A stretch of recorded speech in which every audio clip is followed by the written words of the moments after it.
Okay, I'm here to do another episode of Reflections, and this one's going to be with DoA. That's not DoA, that sound, if you can hear it, but we'll continue anyway. It's alright. So, the first thing I want to talk to you about is, obviously most people now will know you in League of Legends, but you have a history in StarCraft 2 and going back. So what were like the first esports titles you were in? Because I know you're much older than a lot of the other people in the scene, so it can't have been StarCraft 2 even as your first esports game, right? Oh, well, actually, as far as like games that I was involved in on an esports level, StarCraft 2 probably was my first game, aside from...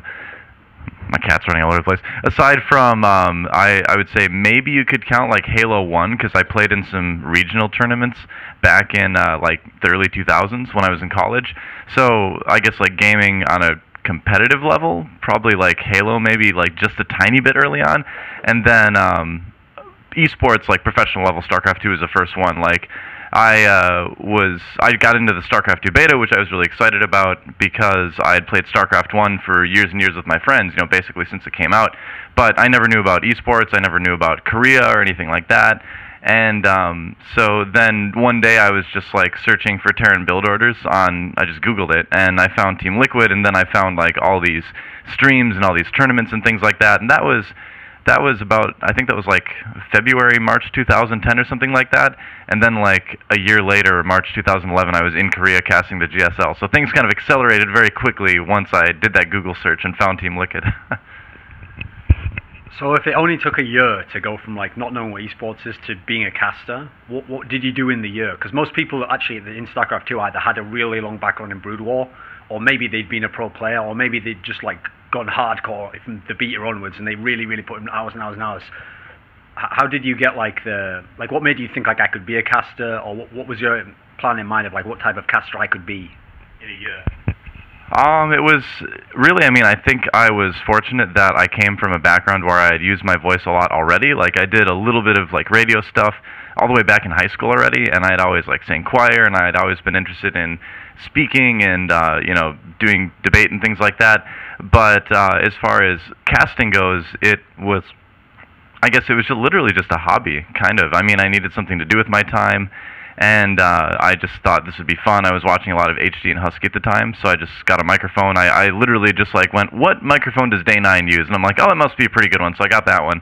And then I just started casting replays on YouTube, and I think a big part of it early on is that I said to myself, if I'm going to invest the time and invest some money into a good microphone and things like that, I need to set a goal for myself for how much I do each week, and I need to stick with that goal. And so I think it was like 3 casts per week when I first started out, because I was working full time to it, and I was married and everything like that, and so I had a lot of other time commitments. But I set that goal of 3 casts per week, and I stuck to it. You know, even if it meant like Saturday night I had to do, you know, 3 in a row, just to get those up on my YouTube channel, because I was like, I'm not going to, you know, waste all this time unless I'm going to really go all into it. And I think that's actually something that helped me sort of get into the mindset of really like working at it, you know. And then I don't know, I guess I was just lucky that GSL liked my voice and GOM TV wanted me to come out and do it, because I definitely don't think I was a very good caster when I came to Korea the first time, and I think I had a lot to learn about, you know, the game and about esports and about casting and things like that. But I was fortunate to come into it at a time where, you know, basically everybody else was also learning about casting and kind of learning how to do it and everything too. So I was able to kind of like take the voice that I had already and sort of like get maybe like a little edge on a lot of other people, because I didn't have that to worry about as well, I guess. So that's kind of how it all started. But as far as like going from not knowing about esports to being in Korea like in a year, I think it's just a matter of being really into it and just being ridiculously excited about the whole concept of it, and then just kind of working consistently at it, you know, without any real intent to ever do anything beyond do it for fun, you know. So one of the things that people who are modern casters, it's almost a cliche where someone who's an up-and-coming caster who thinks they could be a really good caster will always complain like, oh, I came along too late, you know, these guys are established, they're all big names and stuff. Well, you're saying here, okay, you did kind of like, you came in, for StarCraft 2 you came in at almost the perfect time, and a lot of the new casters were popping up, and they weren't like super established, like these guys have to do all the events. So there was some wiggle room if you're a newer caster to maybe get a position, but if you kind of like, think hypothetically now, if you'd have come along a bit later, was there still a path you would have gone, do you think? Like, how do you think it would have gone otherwise? Do you think if you hadn't got certain opportunities, you would have pulled back a bit or just done it less seriously? How do you think of it in that sense? I think, I mean, I've thought a lot about like what I would be doing in esports if I hadn't have gotten the opportunity to come to GOM TV and stuff like that, and I'm sure I'd probably still be involved in some way. I'd probably be like watching all the tournaments still, and probably going to as many as I could in the U.S., and I'd probably still be casting for fun. I mean, honestly, the way it kind of progressed was after I was on YouTube, I started doing online stuff on North America. I got asked by these organizations just to cast tournaments for free, you know, live from my apartment. And so I'd probably just still be doing that, honestly, because, I mean, I wasn't like super happy with my job, but I was satisfied with it at least. You know, I made good money, I had time to spend with my friends and stuff like that, so I really was, and I was advancing in it, you know, so I really wasn't desperately searching for something else career-wise. So if the opportunity to go to GOM hadn't come along, I probably would have just kept doing it for fun, you know, I mean, I used to, like, honestly, I kind of applied to GOM as sort of a joke, actually, because my friends and I were watching the GSL. We'd always, like, stay up and watch it every night, and we saw the thing where it's, like, you know, apply to be a caster and all that, and I'm like, haha, when I'm a caster, guys, at the GSL, I'll do this, blah, blah, blah, and they're like, well, why don't you do it? Go ahead, and I was like, yeah, sure, whatever, so I just did it, kind of, and I was like, haha, I applied, I'll see you later, guys, I'm going to go to Korea, and you know, then I actually got the email, and I was like, I can't believe they actually, you know, wanted me to come out there, but, you know, if I hadn't gone there, I'd probably still be doing it just for fun, because that's the reason I got into it to begin with. And, you know, you talked about some newer casters saying, you know, oh, if only this or if only that. And, I mean, honestly, like, you can't get into this to be famous or to make money or something like that. I mean, you really have to do it because you like it. And I've no doubt that these casters really like esports and they really like what they're doing, too. But I think someone who's doing it, who like really wants to sort of like be a professional and like is really, I feel like there's sort of a sense, there's like a sixth sense of like desperation you kind of feel around those people, and that's kind of a negative thing to a lot of companies and a lot of organizations, is that even though it's not something that's like visual or, you know, even like auditory, it's like palpable. You can sense that it's there, like underneath everything. And so if that's there, that's a turnoff to a lot of people. And I think that's what people sense in a lot of those casters, that try really hard, but don't make it, and then start making excuses, you know? So if like, I'm imagining some of the audience watching this will be people from League of Legends, okay, who are watching because they know you from watching the OGN now. So they maybe don't know what StarCraft 2. Let's say some of them don't. So a fraction of them don't even know StarCraft 2. Well, and this is an ideal opportunity when I'm asking you about like the early days of going to Korea, because if you describe to me now, like, what were the players who were kind of like exciting to you, who made the game like, wow, like that, I have to watch that guy, or he's always incredible to watch, or what interesting things this guy does. Describe who the ones that come to mind when you think of this era is, and then it'll be a way to sort of get them into it. Okay, I see. Well, basically, like, when I started casting, the very beginning, the players that were really exciting were players like TLO, like, jumps to the top of the list immediately as far as pre-GSL watching, because there was a time where I didn't even know, you know, there was a Korean scene, right? So I was watching MLGs and things like that, and just TLO and the innovative play that he did, and I could hardly wait to get my hands on his replays to cast them for my YouTube channel. And I don't know, you always love stuff with Idra as well back in the day. And then once you get into the GSL days, and suddenly like Marine King is there, right, with that like crazy control, and like everybody brings up the game against Curix that he had on what was it? I think it was, I can't remember the name of the map now. The 4-player one. It's like Zelnaga. No, it wasn't Zelnaga Caverns. That was 2-player. I can't remember the name of the map anymore. I don't know, whatever. But he had really good marine control on it, right? And like seeing that guy play like that, you know, that inspired me personally to, you know, play more Terran. Like, I'd been a Terran player anyway, but then I like, once I saw that kind of stuff, I shifted to just like not really trying to macro, just trying to like make a lot of stuff on one base and just like setting up my army and just microing it as much as I could, because it was just fun and it was emulating what I was seeing him do. And then other players that were exciting were Nesty, of course. I mean, the guy's brain is just like gigantic, and so you would be so sure he'd be doing this one thing the whole game, and then he'd be in trouble, and suddenly he would do this thing you'd never even expected that anyone could pull off, and he would win. And just stuff like that, you know, that was what made it worth staying up for, you know, late at night and watching all that stuff. And then you had to cheer for the foreign players back then too, because with the Korean scene, in GSL Season 1, it was, let's see, Tastosis and Idra and Torch, I think, were the 3 foreigners in the very first GSL season.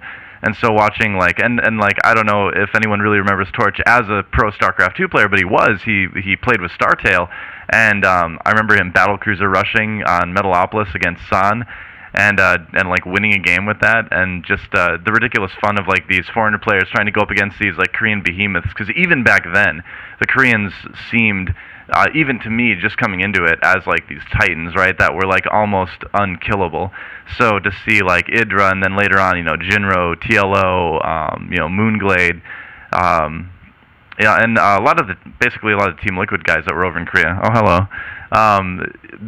That's what really made it exciting for me, and I do miss StarCraft 2. I miss getting into it as much as I used to, because I still watch Pro League when I can, but I really have not been involved or keeping track of the StarCraft 2 scene since WCS Season 2, since the last one I casted, basically, because I had to focus more of my time on League and then eventually Hearthstone and things like that. So I do miss focusing more on StarCraft 2, but you know, I suppose you got to move on. But that was some of the stuff that you know, some of the League players right now, or not League players, some of the League fans right now, I would encourage them to even go back and watch some of that, because there were a lot of really, really good games back then, and I don't think the age of the game really should deter you from being interested in seeing it and being excited by it, because especially if you don't know the results of the tournament, if you never watched in the first place, like, you can get a lot of fun out of going back and watching those seasons again. So anyone who does watch you in the modern day and they watch you do League casting, your style of casting obviously was very different, because it was a different game, and it was a game that in theory was one that you'd been going hardcore at, whereas when you came into League, it was more of like transitioning into a new game, and you had MonteCristo obviously doing a very different role. Yeah. How would you describe your StarCraft 2 casting? Like, what was your mindset of like, this is the sort of caster I am, this is the sort of caster I do? Did you have a very firm idea? With StarCraft 2, I never really I feel like I never really was comfortable, honestly, in the roles I had, because I'm very much more of a play-by-play caster. You know, I feel like my voice and my sort of personality lends itself to being hyped and being excited and stuff like that.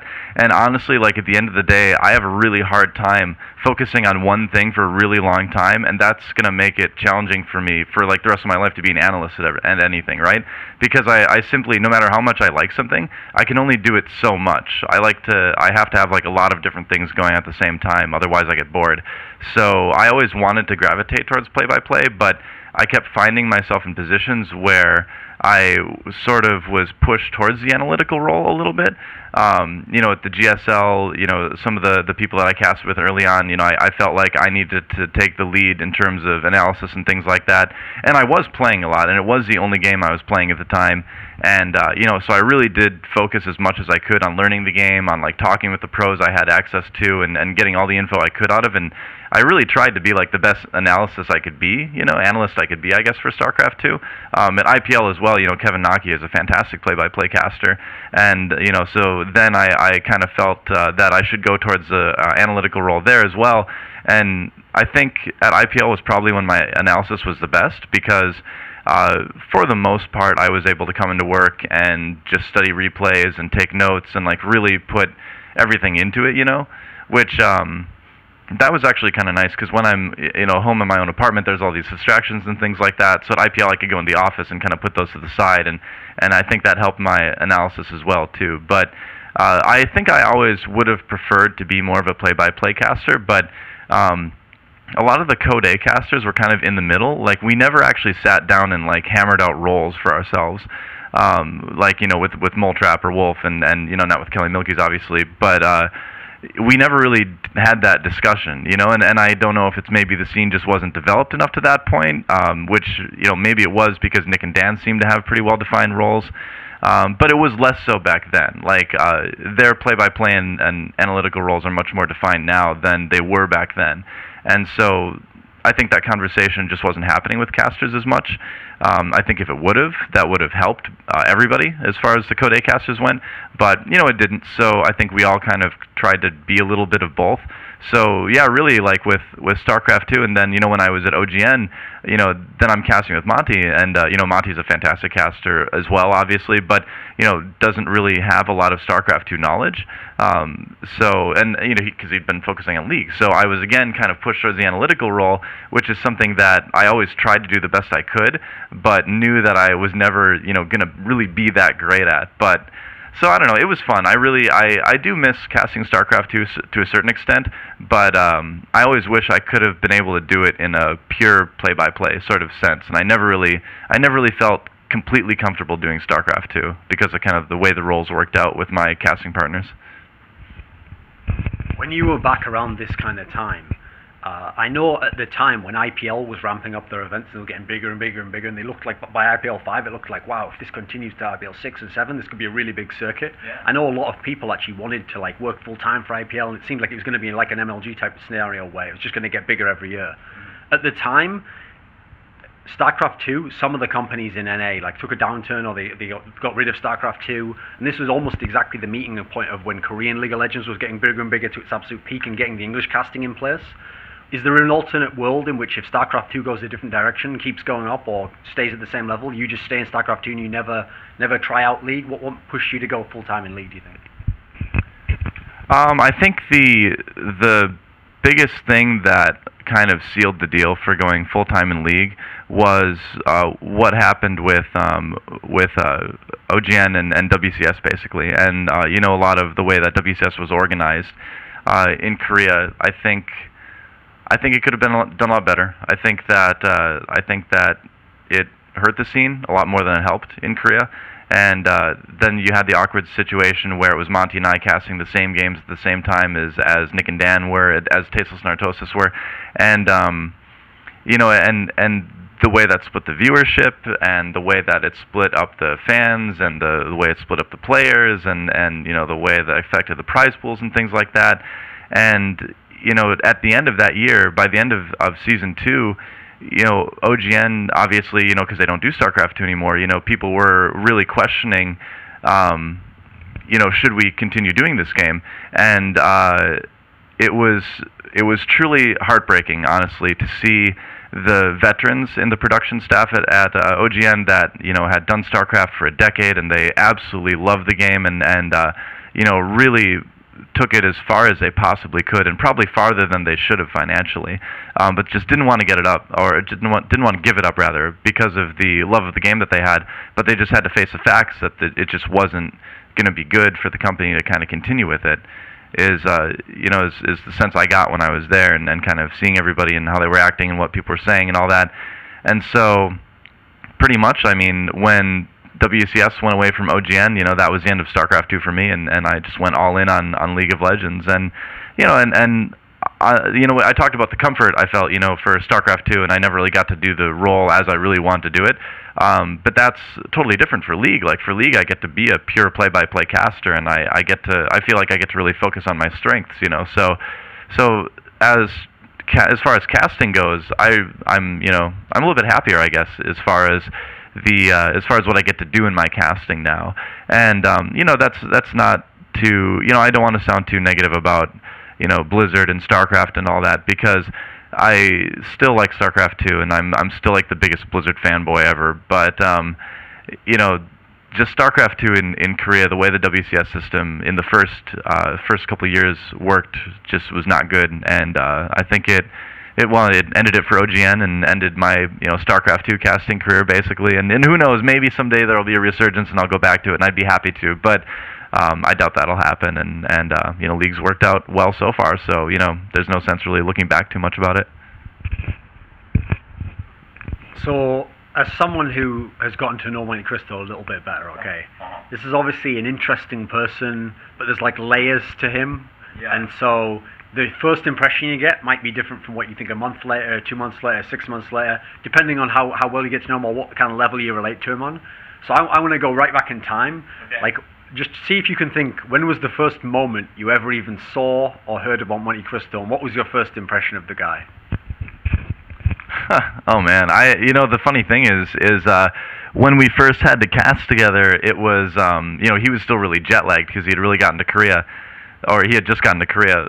So I don't know. I mean, he seemed very serious when I first met him, like a very frank, no nonsense, down to business kind of guy. Which I thought was great because I am a little bit older, in the scene and all that, and I do see kind of a lack of maturity in the business sense and the professional sense from a lot of people all throughout esports, and it can't be helped. It's just the age demographic that's kind of like running this industry right now, and that's just how it has to be. And the industry will mature along with the people that are running it, and that's fine.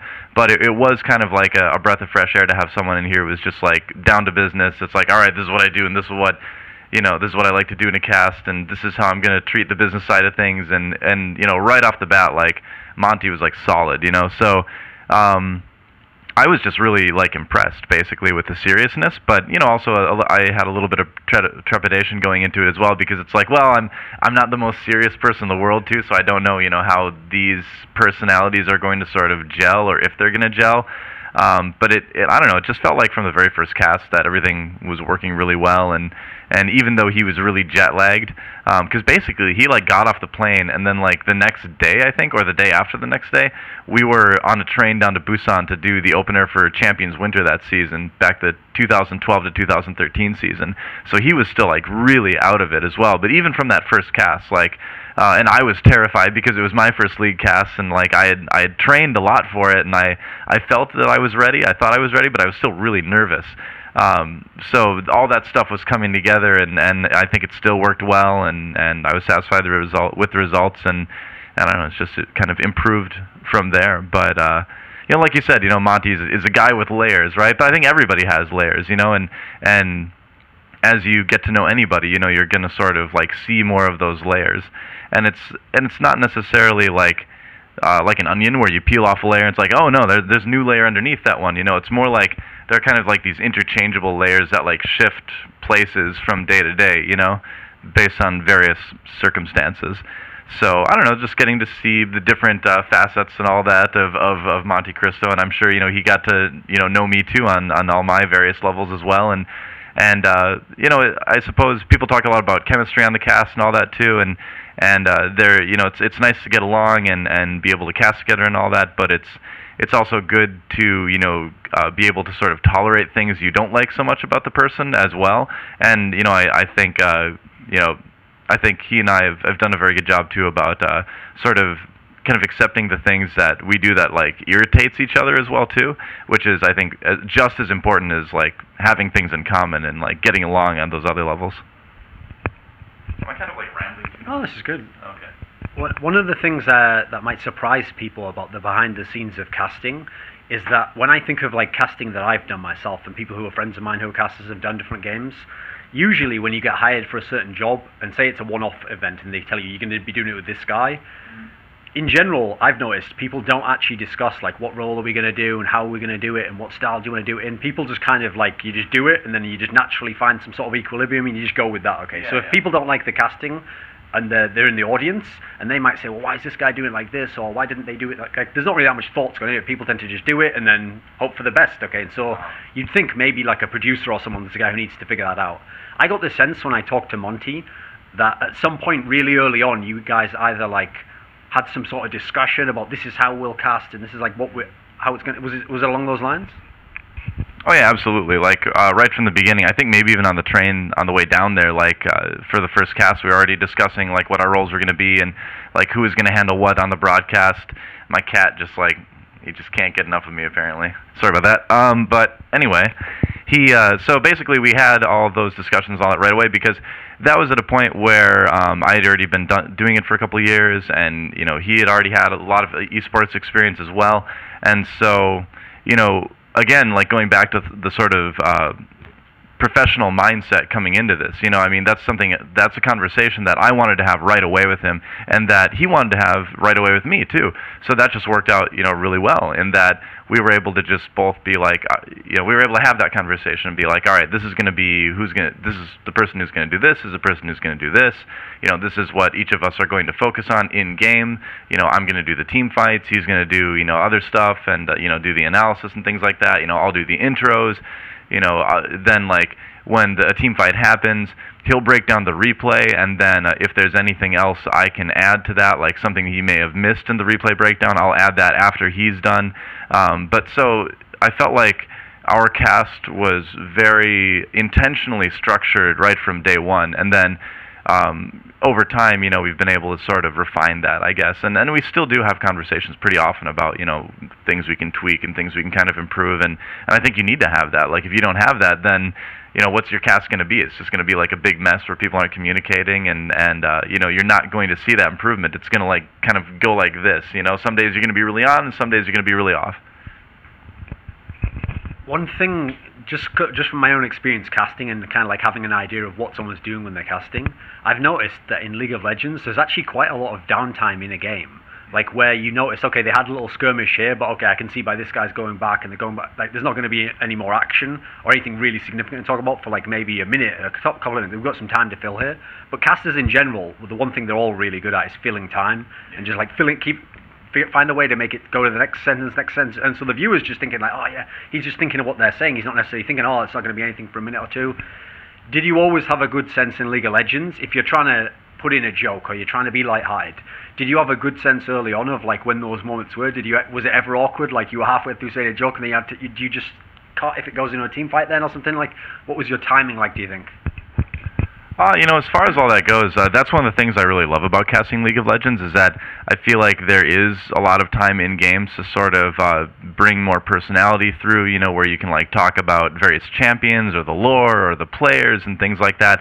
And, I love that there's time where you can kind of break away a little bit from the game that you're watching right then and sort of, connect the viewer to the game or something like that on a deeper level, like remind them about the lore or something. And I mean, a lot of how I do that is through jokes, right? I like question various pieces on somebody's armor or something, and or Monte and I will have a discussion about, like, some lore aspect of it, or something about one of the players and all that. But yeah, I mean, you have to, you mentioned casters being good at filling time, and I think most casters are good at filling time, but the best way to fill time is a way, I think, that's, if possible, game-related in some sense, or player-related, right? Because you either want to increase the connection between the fan and the players, or the fan and the game.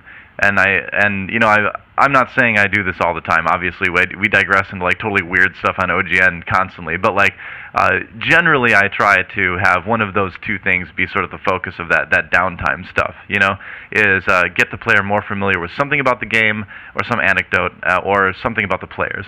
And like you mentioned, when, like, a team fight breaks off, I usually just cut it off right there, because I mean there's, like, nothing I'm saying is as far as, like, digressions and funny things, like, none of that is actually as important as casting a team fight. And once in a while, that can kind of be distracting, and you can sort of mess up a team fight that way. And if that happens, whatever, it's something I need to improve on. But I think the other way the pendulum can swing, the way you see it sometimes, is that in the downtime you have casters just basically throwing data at you. It's like, here's how much gold this person has. Here's how much time is in the game. Hey, look, Baron's up in this amount of time. Isn't that nice? So, like, just random data being thrown at the fan. And this stuff is on the screen. The fan doesn't need you to say it. So I feel like a lot of that is kind of worthless, unless there's a real reason to communicate that specific point right then. I think it's better to sort of try to enhance the entertainment part of it, rather than just, again, like, chuck numbers at people, right? But whether you're doing that, or whether you're, having some anecdote, when a team fight starts, you try to cut it off and, like, get into that team fight as fast as possible. And if I'm on and I'm like casting correctly, I'm gonna be, like, really watching the mini map and watching what's on the screen and all that while I'm doing that stuff. I'm not just, like, looking off, like, into the crowd or something while I'm talking about the Ninja Turtles or something. I'm, like, watching the game at the same time, so that if something like that happens, I'm gonna be ready for it. And I think most of the time that works out well. When we're talking about coming over to GOM, in StarCraft 2, obviously the premier name in duo was always going to be Tastosis, especially because of the fact that, like, not only the exposure level of the names, but then, like, okay, they cast in theory, the best league, so the highest level, and then also Tastosis was always considered like the best analyst or one of the absolute best. When you came over and you were like one of the sort of B casters for GOM, it's going to be almost impossible to ever ascend or topple that tyranny. You know, they're going to be on top forever, and so. Like you were saying, you were looking for what your place was as a caster, or what kind of combo should I be with, or can I find a combo where I can be the play-by-play and they can be the analyst? Is it satisfying to have come to League of Legends and essentially you guys have sort of become the Tastosis and Tastosis of League of Legends in Korea? It's an interesting situation because yeah, I mean you're right. When I came to GOM TV, I think I was pretty much, I wouldn't say universally disliked, but disliked by a lot of people because well, first of all, again, I don't think I was the best caster at the time, but I'm not Tastosis, and people want Tastosis. I want Tastosis, they're the person. I was a fan of them too, and I came out and making that transition from like worker is like a whole different thing, but you're right. I mean, you do have to sort of like be in that shadow, but. It never really bothered me, honestly, because I was never out to get them or be the best, I came into it with the mindset where literally the only thing I can do that's worthwhile is improve myself. And I will just improve myself as much as I can, and the industry and the fans are going to decide who they prefer to watch, And if they always prefer Nick and Dan, then they do, that's fine. That's I will be satisfied as long as I feel that I've done everything I can do, And I felt that I did, and it is impossible to topple Nick and Dan because they are the best in StarCraft 2. I think they always were, and I've got a feeling they probably always will be as well. Dan is the best analyst, and Nick is like a fantastic, hilarious play-by-play guy, right? So it's so I think a lot of people bring that up. It's like, oh, how can you stand being in the shadow and all that, and being like the B tier caster and all that. And my answer is, and maybe this is just very Minnesotan of me, I don't know, but is I just don't care. I mean, I'm just not out to get anybody, and I'd love to be the best, I'd love to be considered that, but it's not really up to me, so why worry about it? All I can control is like the work I put into it, and whatever comes of that, and I think that's a good philosophy to hold if you want to be able to stay sane in this industry and probably the entertainment industry in general. But moving on to League of Legends, it was a bit of a different situation, I think, because although Monte and I are the top league casters in Korea, we're the only league casters in Korea still, and I guess we've got Chobra as well doing Masters, and I think there's probably going to be maybe more people eventually coming out as league probably picks up more, but. At the same time, you've got all these LCS casters as well that have been doing it for longer than Champions has really come to an English audience, and they've already got large fan bases as well. So it's not really the same situation, because in the West for us, in North America and Europe for StarCraft 2, yeah, there were other casters, but they were in different situations. You had people coming together for your MLGs and your IPLs, but there was no real league yet. This was like pre-NASL and pre-WCS. And Day 9 had his daily, but aside from that, there was not a lot of consistent StarCraft 2 stuff that was, aside from like YouTube stuff like Husky or HD, and those weren't leagues, those were just individual games kind of being casted. So now when you look at League of Legends, you've got these multiple leagues going on in different parts of the world, so there's already these predetermined fan bases. So it's different, and I'll go back to what I said about, casting alongside of Nick and Dan, is that I'm not really worried about being more popular than anybody else. I mean, that's a stupid thing to worry about, because if you do, you're just going to go crazy, right? Because you're always going to be reading every Reddit thread, and you're going to be like, well, can I do better to like get that little edge on that other guy? It's like, oh, somebody did this like random ranking of casters, and I'm like below this guy, and that bothers me. Like you can't really even think about that stuff, because if you do, yeah, you will just literally go insane.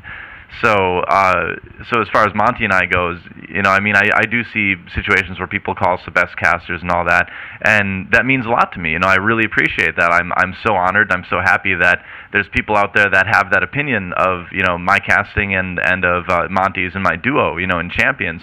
But at the same time, do I feel like I'm better than the other LCS casters and things like that? It's not worth my time to have those thoughts really and think about that, because it doesn't serve any sort of positive purpose for me.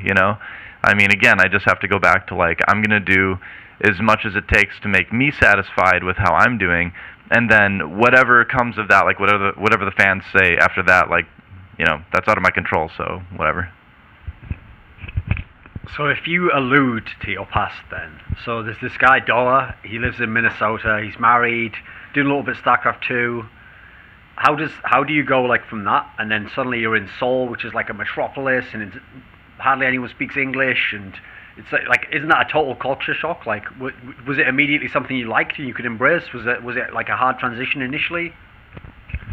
Well, I always wanted to travel, so I mean, I always loved watching tons of travel shows and all that, and like one of my like idols is Michael Palin. Like, I love those travel documentaries, and like one of my dreams is actually to like somehow make enough money in esports. Yeah, I know, right? That's pretty funny, but like maybe somehow I'll make enough money in esports that I can like do sort of travel documentaries when I'm in my like, you know, late 40s and 50s and 60s and things like that, like he did, because that's you know, so cool, and it looks like so much fun. So I wanted to travel already.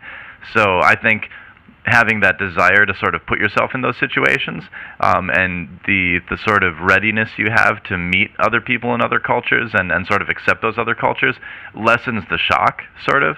And I mean, yeah, Minnesota isn't exactly known as like the most I don't know, like the most worldly part of the U.S. and all that, but you know, I mean, I think you're going to find a lot of people there who have the same opinion, and you know, who know the world is bigger than their little town of 900 people or whatever, you know. So the other thing that made it really easy to come to Korea specifically is that everyone is generally very friendly here.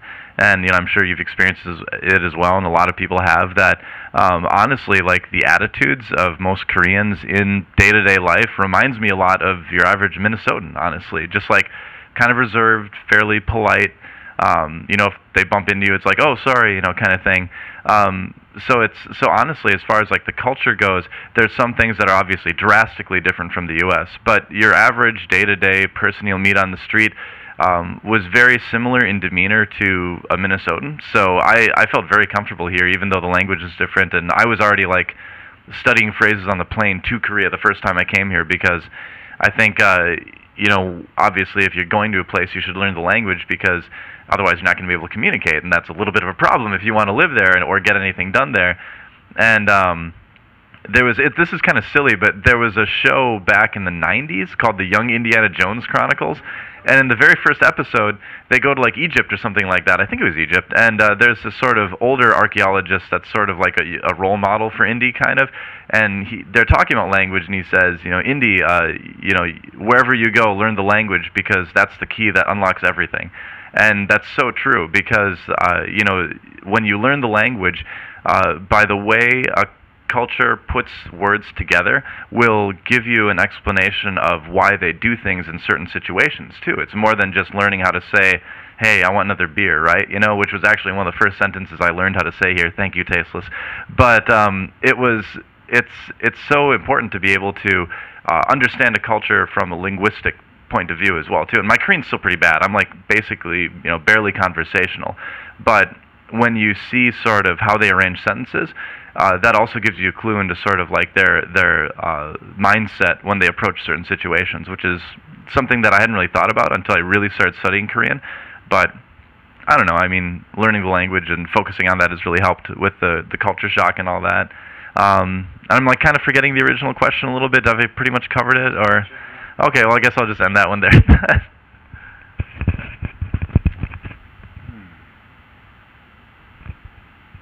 Okay, well, along those lines, you've partly answered it there, but essentially what I want to ask was, every other person I know who comes from the West, so like someone who becomes a pro gamer here, or they come as a caster, or whatever job they want to do, nearly all of them that are pure Westerners come over, and the first year or two that they come here, they just think to themselves the whole time, like, I'll probably only be here 6 months, I might be here a year.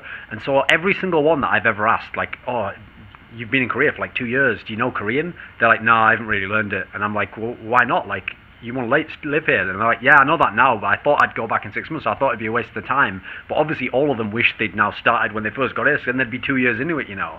So does the fact that you actually put some effort into learning early on, and like, I mean, I remember last year when I came, you knew a little bit then, and you were trying to make an effort to talk to people. Does that mean you have something in mind, like I might be here 10 years? Is this ever anything you've even conceived of?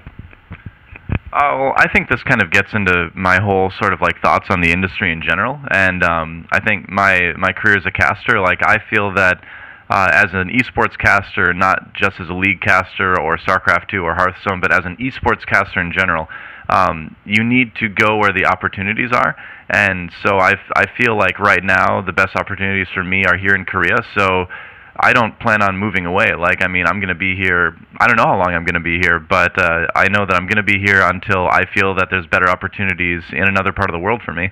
And I could easily see that being like 5 to 10 years. And, you know, I think OGN has that in mind as well too, where they kind of see Monte and I as like their English casters, and they see us as like being the sort of English face of OGN beyond League of Legends as well.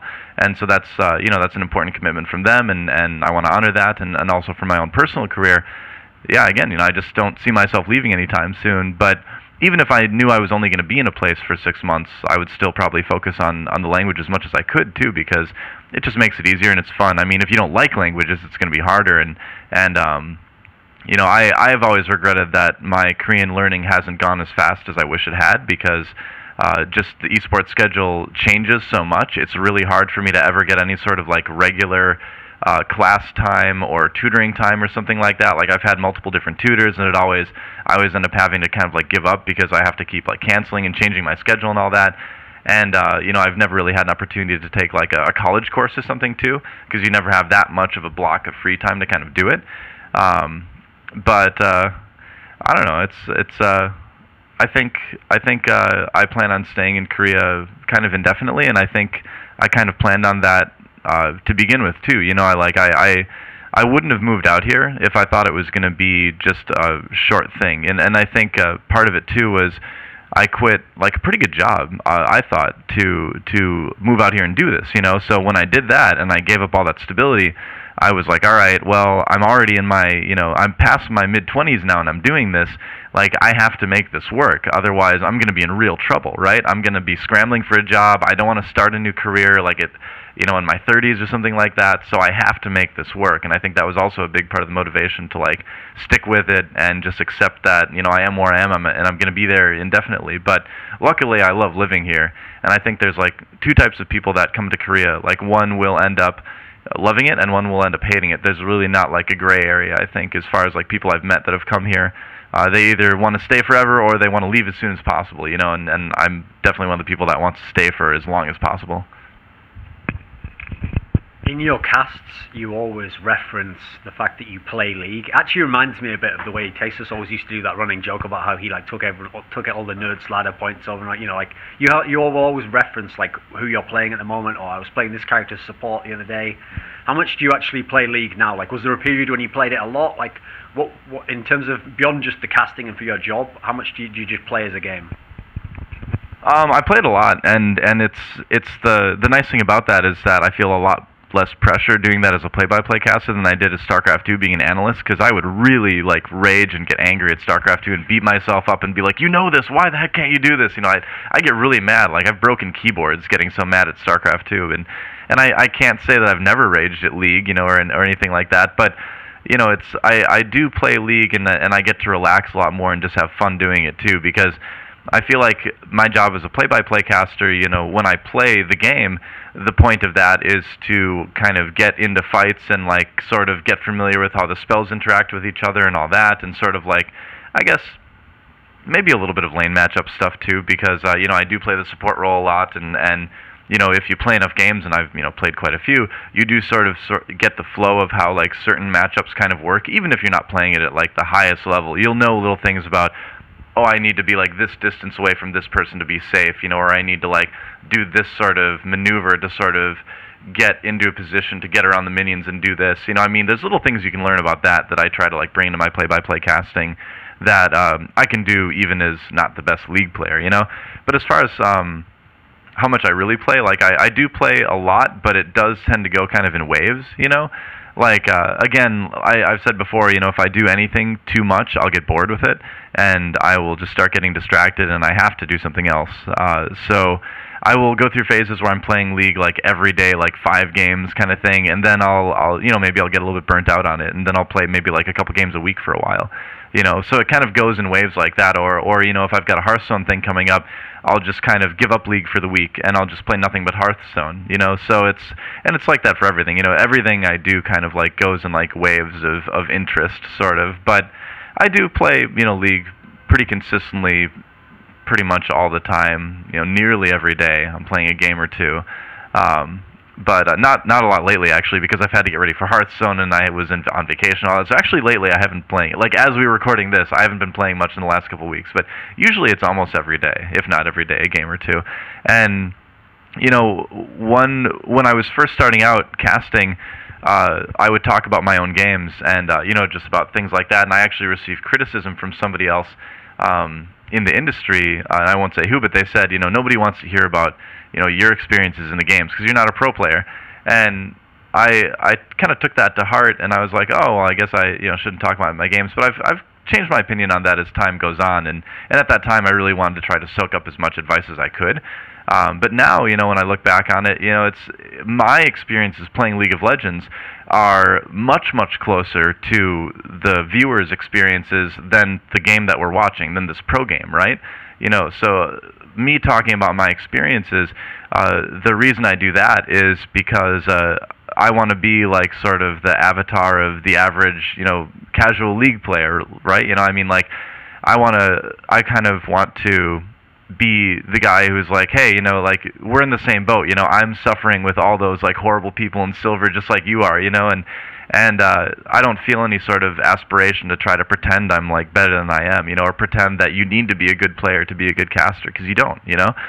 So I think it's important to include little things like that you know may not, and I don't present it as pro advice or anything like that. I'm not like, oh, well, when you're in this matchup you have to do it like this, really, and you know, because that's the best way to do it. You know, I just say, oh, this is what I do, and I do it because it's fun, and I get to like make kills and things like that. You know, I feel like I'm always pretty clear about, you know, this is you know, my opinion at a, you know, lower level of play, but you know, I hope that connects with the people out there that are at that similar level of play, because, you know, we all know there's already plenty of high-level discussion going on in Champions Cast because of Monte. So, you know, I feel like I don't want to neglect what I think is the majority of our viewers, which is, you know, relatively low-level players. So I like including that stuff, and you know, it's just kind of a fun thing for me, and who doesn't like to talk about fun things that happen in their games, right? I mean, the people that are out there playing, you know, they're always talking about, oh, I had this like crazy team fight in my game yesterday night and all that, and so I like to share things. It's just like my personality. So I get to like share some of my experiences with all the people on the cast, and you know, I think people enjoy hearing about it. I get feedback that they do, so I guess I'll keep doing it. From knowing a lot of casters, it feels like when they do lots and lots of games, a lot of them blur together, okay? And sometimes you could say, remember in that game? And they'll be like, I can't really remember that. That was a while back. So as a result, it's only like the really amazing moments that'll maybe like, that's such a pinpoint, you can remember like how hyped up you were and stuff. If you think back across all the OGN games you've done, are there a couple that come to mind, like this was a crazy moment, or I'll never forget that play, or this was like a call where I still remember it today? Yeah, I mean, there's been a couple games here and there, and I would say one of them would be one of Blaze's many insane comebacks, but there was one where they were down like all inhibitors and all turrets, and they managed to come back off of, I believe it was like Captain Jack on Caitlyn, and was able to do it. And there was, of course, like the number one moment will always be the Ryu versus Zed duel, you know, I mean, like, I was like so hyped, I had no idea what was even going on, you know, so I just like gave up on trying to explain it. I just like let the hype flow forth, you know, so that like will always be an amazing moment. Just that series in general, like the KT versus SKT series was like one of the top 3 game series I've ever been fortunate enough to cast, because it started out like with us getting just completely soaked, like pouring rain on us in this outdoor arena, and so like by the end of game 1 I'm like literally like shivering in my chair like trying to cast this game, and like everything's soaked and I'm worried about getting electrocuted and all that, and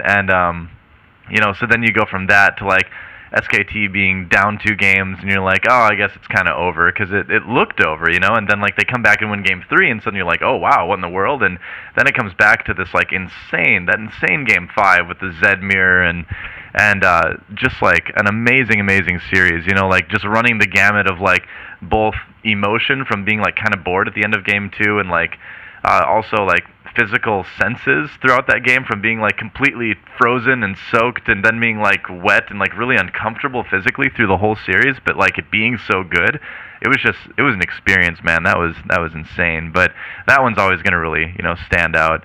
But other than that, like, honestly, one of the things that people may have picked up on, but I've never really said before in an interview, is that, like, I actually have a terrible memory.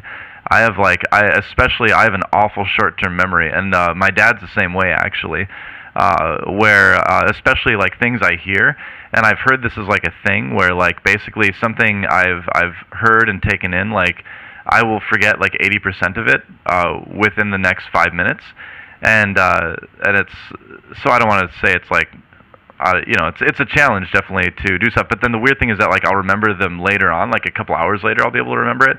And I like never smoked like weed or anything like that, so I'm not like some sort of like burnout or something. It's just like I was born like that, and it was always a real big challenge in school too, especially with math, because I could see formulas and I could understand them, how they worked and everything like that. But as I was doing a long formula, I would start to like forget things from the start of it, and so I would just like write the wrong number down or write something backwards, and like I would get it wrong even though I understood it. And so I'll have these like horrible moments on the cast where I'll forget what teams are playing, and when I'm talking about the next match. And it's not because I don't care or I'm like lazy about my preparation or anything. I have a really hard time remembering something unless it's like right there in front of me. So when you talk about like games blurring together and like people forgetting stuff, like I've probably forgotten like most of the games that I've casted, and I wish I could remember more. But there will be always things that stand out. But yeah, as far as like things blending together and like forgetting things, I forget more than like 90% of other people probably. Okay, so something I want to ask you about was one unique feature that only OGN has in League of Legends is the blind pick. So even though League of Legends is played all around the world, other places, I mean, as far as I know, I don't think any other league does it. Other places do play best of fives, but no one else does the fifth set blind pick. And yet, those are some of the most memorable moments I can remember in League of Legends, because as soon as it goes to the blind pick, even if the blind pick game wasn't that good, just the level of anticipation of knowing, like, okay, this player, even if people had cleverly banned him out all through the series, now he can pick his best champion if he wants. Now, potentially, this can be crazier than any other game in the series. What do you think of this feature? And, like, if it was up to you, do you think every league in the world should just pick up blind pick tomorrow? Yes, absolutely. I think every league should pick a blind pick because it's amazing. It's so much fun for the fans, especially. It's really entertaining to watch. And, the biggest argument people bring up against blind pick is that, like, oh, it's too random, it takes away the skill, it's, it's all that, it's not fair. But it actually, those people don't understand that if a team knows going into a tournament that there's going to be blind pick, you're definitely going to prepare for it. Like, these teams have plans going into these blind pick games, and those plans are just as valid as any other plan they came into in any pick ban phase. So I think people are a lot more afraid of blind pick than they should be, and it's too bad because it's so good for the fans. I think the games that it produces are some of the wildest and most entertaining out there in League, and I really don't think the entertainment from those blind pick games comes at a sacrifice of skill and a sacrifice of strategy. I just feel like it's a different type of skill and it's a different type of strategy. And I think if you ask your average pro player in Korea, they probably agree with that. They're like, oh yeah, well, I mean, this is just a tournament we're in. We have our draft stuff and then we have our strategies for blind pick. And so yeah, I love blind pick, and it has produced awesome games and it will continue to produce awesome games. And I wish we'd see more of it. And so I don't know. I'll just say again what I said like a few minutes ago, where I think people are more afraid of it than they need to be. So as a hypothetical for you, the one I thought of is going to be like this. I'll give you a handful of names. I'll go one by one. Okay. And you're just going to give me like a pop culture, sort of like out of a sci-fi movie or a cartoon or something like that. What reference point you think of when I say this person, okay? Oh boy, alright. So we'll start off with MonteCristo. Who would he be in pop culture? Someone out of a movie or some character? Who are you thinking of for Monte? Let's see. I feel like MonteCristo would be sort of a combination of Grand Moff Tarkin from, the original Star Wars and like Tony Stark from Iron Man. I don't know, like I feel like Because he's very, he can be very charismatic, very intelligent and all that, but also he has this like air of being this is like aura of being this like sort of unquestionable dictator as well. That's a little bit scary from time to time too. So yeah, I know, just going stream of consciousness. That's the first thing that comes to mind. But he's really a swell guy. Okay, so we'll stick with this theme for a moment, and we'll go to Chobra next. Chobra? Oh man, Chobra. I would say Chobra would be a combination of Winnie the Pooh and Optimus Prime. Like, because Chobra is like, I would say Winnie the Pooh, Optimus Prime, and Darkwing Duck.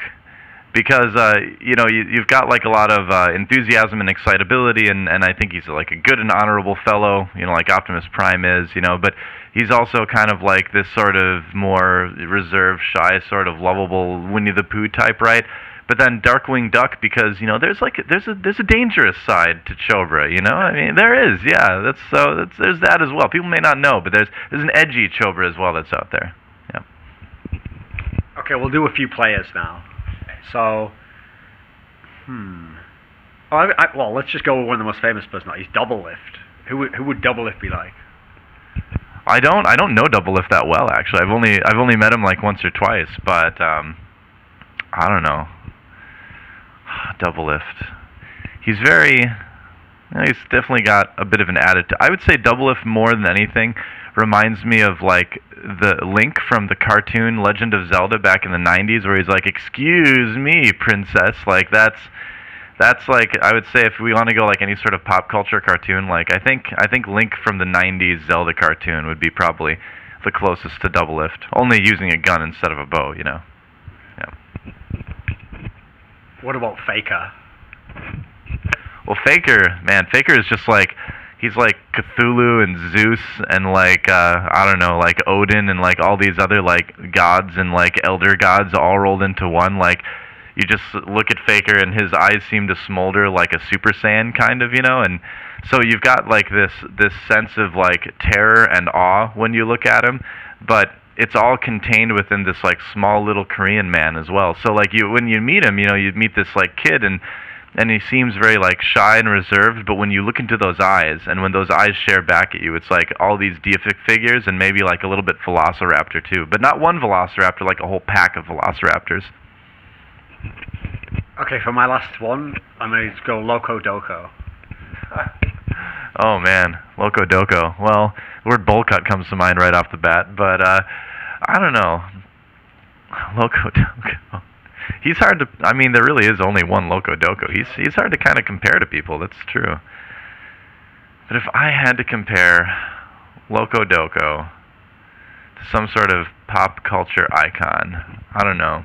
He's sort of like a combination of like Lady Gaga and Michael Jackson in a League of Legends sense, where he's definitely got like his own style and all that.